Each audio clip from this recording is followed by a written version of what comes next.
So my name is Rafael Katamura. In these days, I'm going to defend the workout plan that I made for my client. My client named Berika O. Masinupa. So before I made the workout plan I planned it for 2 to 3 days and I studied the static and dynamic postural assessment. So here's it. So from this I learned that she has so many imbalances. So I asked some advice of fitness enthusiast to which is my cousin, and I decided to give her a light intensity to moderate to vigorous to until fix her imbalances right here. So why is that? When she is physically active, I still give her a light intensity because my client easily gets tired, and I think the cause of it is not a proper diet or a proper training. So sir, I made 2 prescriptions to my client, which is the cardiovascular conditioning prescription and muscular resistance training prescription. So first I'm going to defend or discuss the cardiovascular conditioning prescription, and I'm going to explain it by breaking its components. So here is it, the cardiovascular conditioning prescriptions that I made for my clients, sir. So in components, sir, we have the frequency, intensity, resting heart rate reserve, target heart rate, HR high interval, HR low interval, birth rate of perceived exertion, time, warm up, stimulus, cool down, number of cycles, and type of exercise. So first in the components is frequency. So in frequency, I put once a week. So why, Rafael, did you put your client once a week? Sir, my client is a student as well, and she has a lot of things to do, and the only free time she has is on weekend. So I told her that it's okay. You need to rest in weekdays so that in weekend you are ready to battle and to achieve your goal as well, because I'm always at your back. I'm going to help you to become a physically active. So next is intensity. So in intensity, sir, I'm going to skip that because later on I'm going to discuss it, which is connected in intensity, sir. So resting heart rate is 80 beats per minute. Heart rate reserve is 64%. Target heart rate is 157. HR high interval 157 beats per minute. HR low interval 118. So sir, the type of exercise that I choose to my client is treadmill. So why treadmill? Because first, sir, the cases, sir, are getting higher, and the only safest thing to do, like to execute the cardiovascular conditioning program, is in gym, and the gym is an treadmill. So I choose the treadmill, sir. And in treadmill, sir, I choose to do her a light intensity. Why, Rafael, did you do that? Sir, because my client easily gets tired all through she is physically active.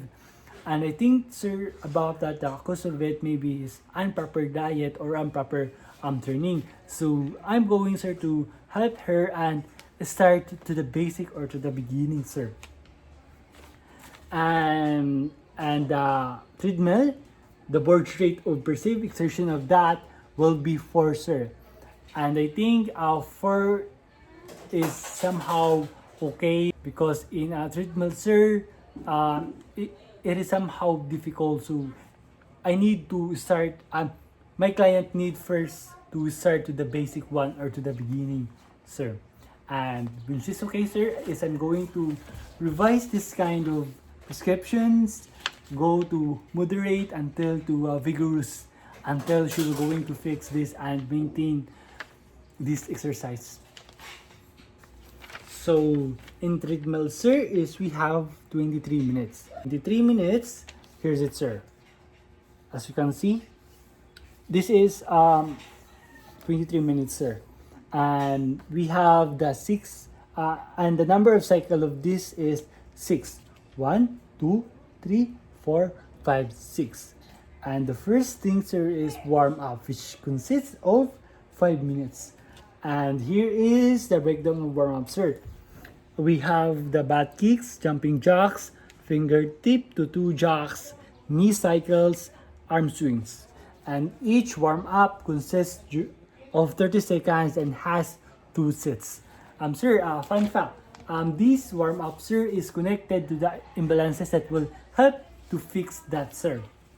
So I planned it, sir, and I plan that each thing will be connected to the imbalances, sir.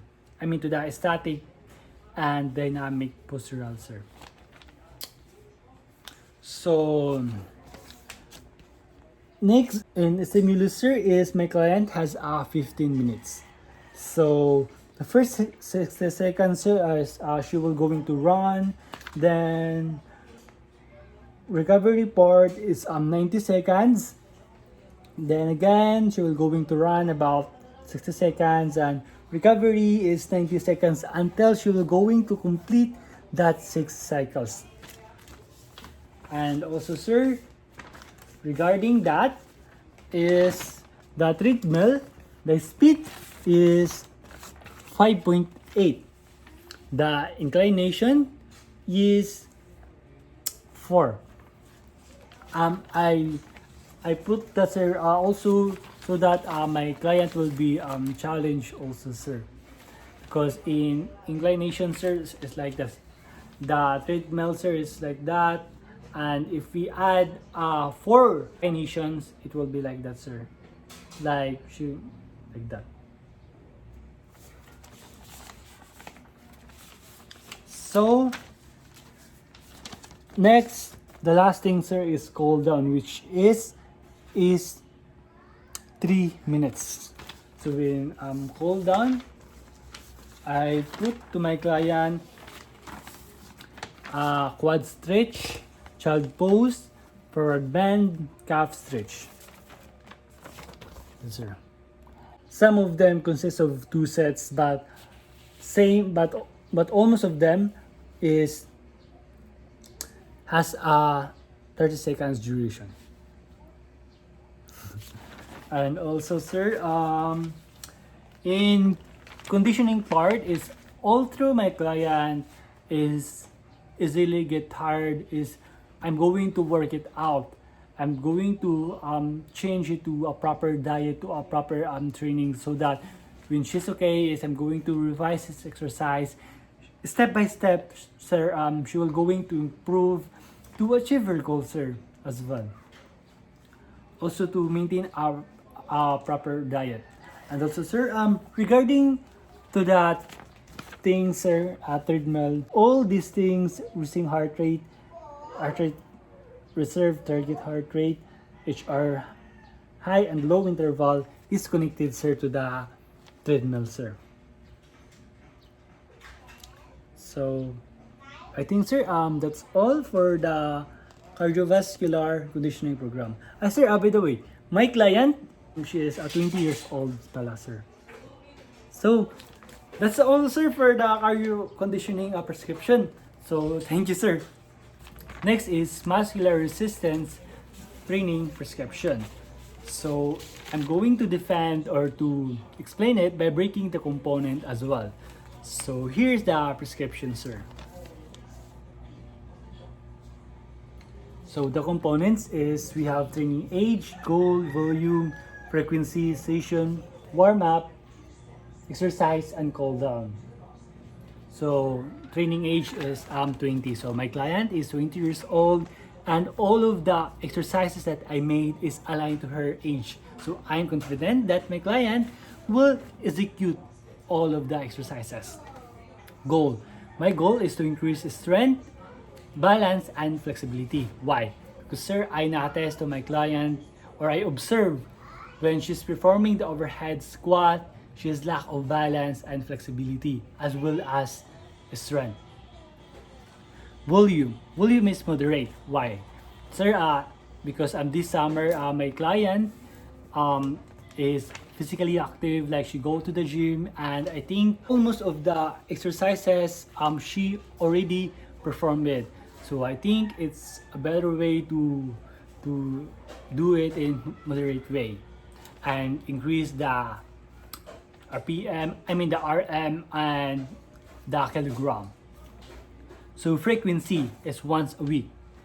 Sir, because my client is a student and she has a lot of activities to do, and the only free time she has is on a weekend. So in muscular is I set on Sunday, while in the cardio is I set on Saturday.